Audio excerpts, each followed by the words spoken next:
Apa kamu tidak takut Mon suamimu tahu hubungan kita? Biarkan saja siapa juga yang mau sama laki-laki belum 3 menit udah krot aku tidak mendapat kepuasan dengannya beda dengan kamu sudah kuat. Tahan lama, apalagi saat bertiga dengan Om Bram enak banget. Apa sebenarnya yang terjadi? Maka mari kita dengarkan ceritanya dari awal.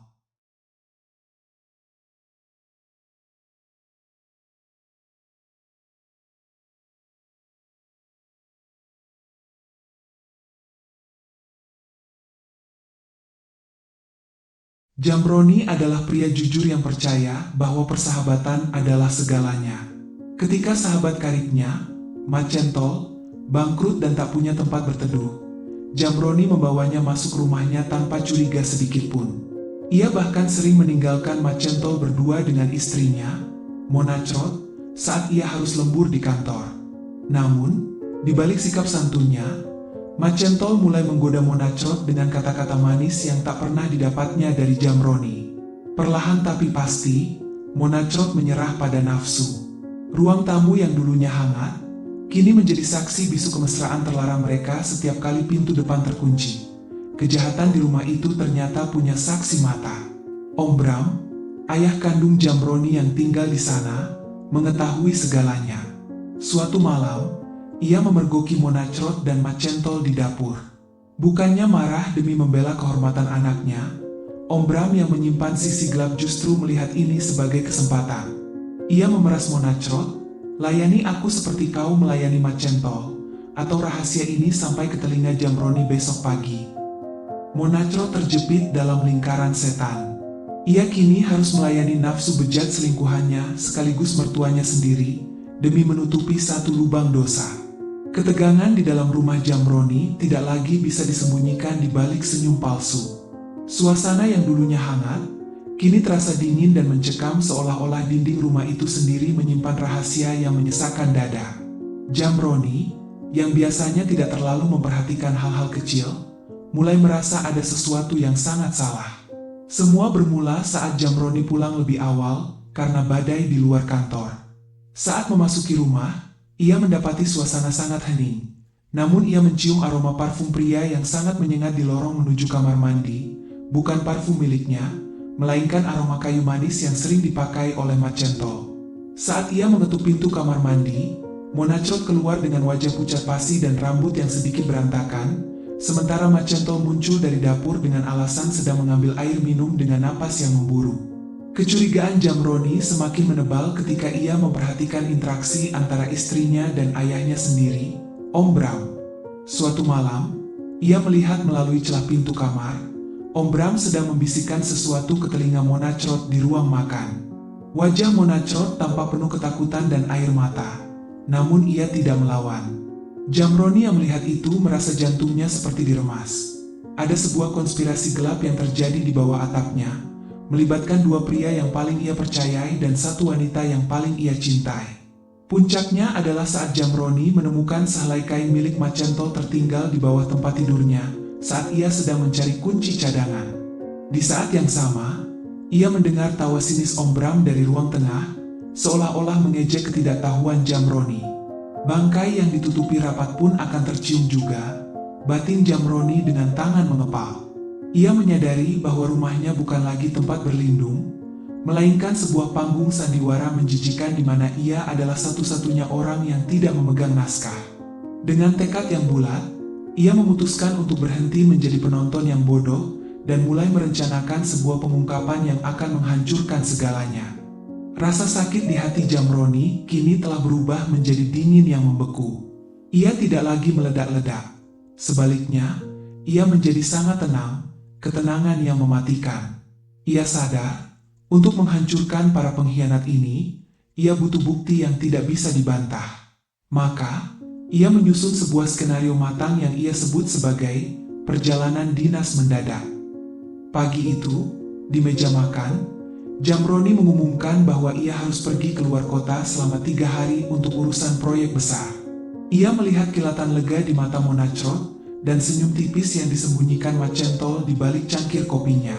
Bahkan Om Bram menepuk bahu anaknya dengan pura-pura prihatin. Hati-hati di jalan, nak. Biar ayah yang menjaga rumah ini. Jamroni hanya tersenyum getir. Tahu betul, penjagaan, macam apa yang dimaksud ayahnya. Setelah berpamitan dan memacu mobilnya menjauh, Jamroni tidak benar-benar pergi. Ia memarkir mobilnya di sebuah gang sempit beberapa blok dari rumahnya dan kembali dengan mengendap-endap melalui pintu belakang kebun yang jarang digunakan. Di dalam tasnya, ia membawa peralatan kamera pengintai nirkabel yang sangat kecil. Dengan cekatan, ia memasang kamera tersebut di titik-titik krusial. Di sudut plafon ruang tamu, di balik vas bunga kamar mandi, dan satu yang paling tersembunyi di balik bingkai foto pernikahan mereka di kamar utama. Jamroni kemudian pergi ke sebuah motel murah yang lokasinya tidak jauh, lalu membuka laptopnya. Layar monitor mulai menampilkan gambar hitam putih yang jernih. Baru 2 jam ia pergi, layar itu sudah menunjukkan pemandangan yang menghancurkan sisa-sisa jiwanya. Ia melihat Macentol tanpa ragu memeluk Monachrot di ruang tamu. Namun, yang lebih mengerikan adalah ketika Om Bram masuk ke ruangan itu. Bukannya marah, sang ayah justru ikut duduk di sana, tertawa bersama, dan mulai menagih jatah rahasianya kepada Monachrot sebagai upeti agar ia tetap bungkam. Menyaksikan istrinya digilir oleh sahabat dan ayahnya sendiri dalam satu layar, membuat Jamroni muntah karena muak. Air matanya menetes, bukan karena sedih, tapi karena amarah yang meluap hingga ke ubun-ubun. Ia merekam setiap detik adegan menjijikan itu ke dalam ponselnya. Setiap desahan dan tawa mereka di layar adalah paku yang memaku peti mati bagi hubungan mereka. "Kalian pikir kalian pintar," bisik Jamroni dengan suara parau di kamar motel yang gelap, "tapi malam ini, kalian akan membayar semuanya dengan darah." Malam itu, hujan turun dengan sangat deras, seolah-olah langit ikut berduka atas apa yang akan terjadi. Jamroni berdiri di depan pintu rumahnya sendiri, namun ia merasa seperti sedang berdiri di depan pintu neraka. Di tangannya, ia menggenggam ponsel yang berisi rekaman dosa paling menjijikan yang pernah ia lihat. Dengan satu tendangan keras, ia mendobrak pintu depan hingga engselnya terlepas. "Bra!" Suara itu menggelegar, menghentikan tawa miring Macentol dan Monachrot yang sedang bersantai di sofa ruang tamu dalam kondisi yang tidak pantas.